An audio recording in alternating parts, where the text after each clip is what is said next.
히브리서 기자는 지금까지 믿음으로 승리한 많은 사람들을 소개하고 있습니다. 이런 사람들을 소개하면서 마지막에는 이런 사람들은 모두가 세상이 감당하지 못하는 믿음을 가졌다고 말을 합니다. 세상이 감당하지 못하는 사람은 믿음의 승리를 얻고 시련을 이길 힘을 얻는다고 했습니다. 그리고 세상이 감당하지 못하는 사람은 더 좋은 것을 얻게 된다고 했습니다. 이렇게 세상이 감당하지 못하는 믿음을 가진 믿음의 이 선배들이 이제는 우리를 지켜보고 있다고 말을 합니다. 지금까지 히브리서 수신자들은 많은 고난으로 인해서 믿음을 포기해버리고 유대교로 돌아가 버린 사람들이 많이 있다고 했습니다. 그러나 오늘 본문에서는 믿음의 경주를 잘 감당할 것을 말하면서 응원을 하고 있습니다. 구름같이 허다한 믿음의 산 증인들이 다 지켜보면서 우리를 응원하고 있으니까 이제는 믿음의 경주를 하라고 격려를 해주고 있습니다. 우리가 사용하는 세 번역에서는 다름질이라고 나와 있습니다. 이것은 마라톤을 말하는 것이죠. 참으면서 달려가자고 말을 합니다. 이것을 개역개정에서는 경주를 하라고 말을 합니다. 믿음으로 인내하면서 끝까지 달려가라는 것입니다. 그래서 오늘은 믿음의 경주라는 제목으로 말씀을 살펴보도록 하겠습니다. 첫째로 믿음의 경주는 그 중요도를 알아야 합니다. 1절 말씀입니다. 그러므로 이렇게 구름대와 같이 수많은 증인이 우리를 둘러싸고 있으니 우리도 갖가지 무거운 짐과 얽매이는 죄를 벗어버리고 우리 앞에 놓인 다름질을 참으며 달려갑시다. 구름대와 같은 수많은 증인이 둘러싸고 있다고 말을 하고 있습니다. 어떤 경기를 하든지 그 경기의 중요도를 알 수 있는 것은 관중이 얼마나 많으냐, 그리고 또 어떤 관중이 그 경기를 보고 있느냐입니다. 뉴질랜드 사람들은 럭비를 아주 좋아합니다. 학교 대항으로 럭비를 하게 되면 좋은 경기장에서, 아무리 좋은 경기장에서 한다고 하더라도 관중이 주로 학부모들밖에 없죠. 그 외에 자리가 텅텅 비어 있습니다. 그런데 지난 2011년도에 그 럭비 월드컵을 할 때는 이 관중석이 지난 이 다른 것과 비교할 수 없이 꽉꽉 찹니다. 심지어 하루 전부터 텐트를 치고 와서 줄을 서기도 합니다.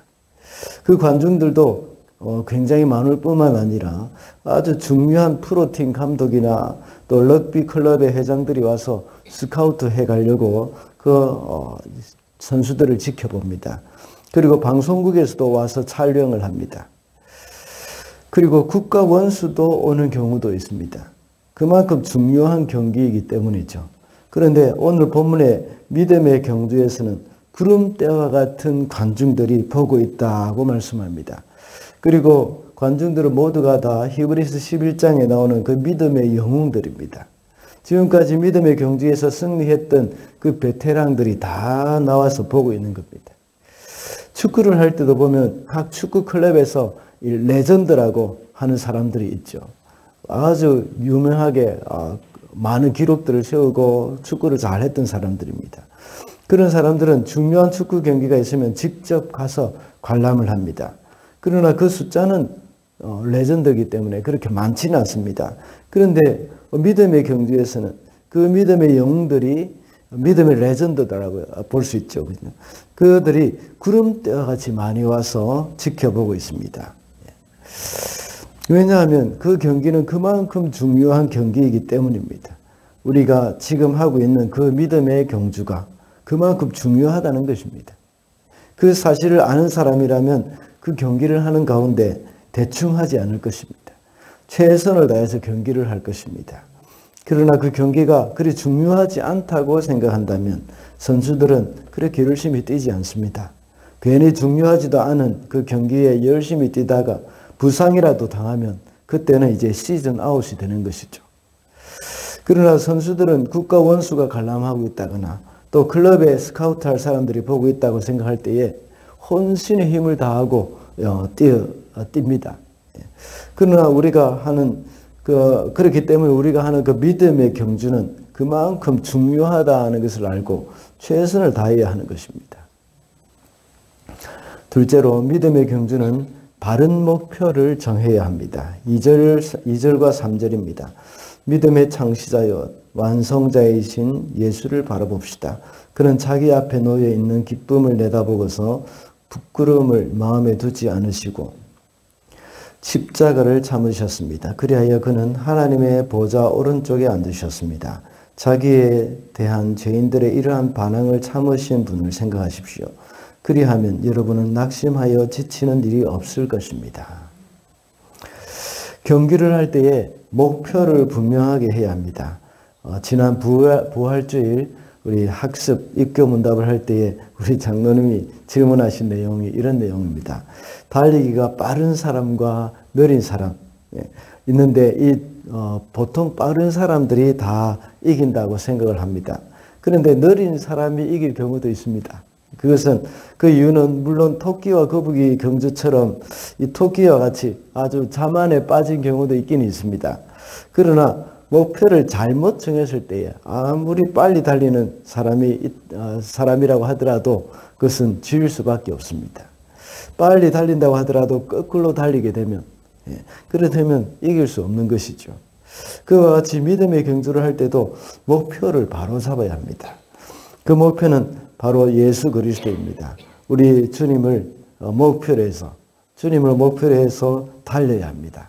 그 믿음의 경주를 하는 사람은 그분이 행하신 그 일을 우리가 본받아야 하고 주님이 가신 길을 가야 하는 겁니다. 자기가 잘 뛴다고 생각하고 자신감만 가지고 자기 마음대로 뛴다면 이길 수가 없습니다.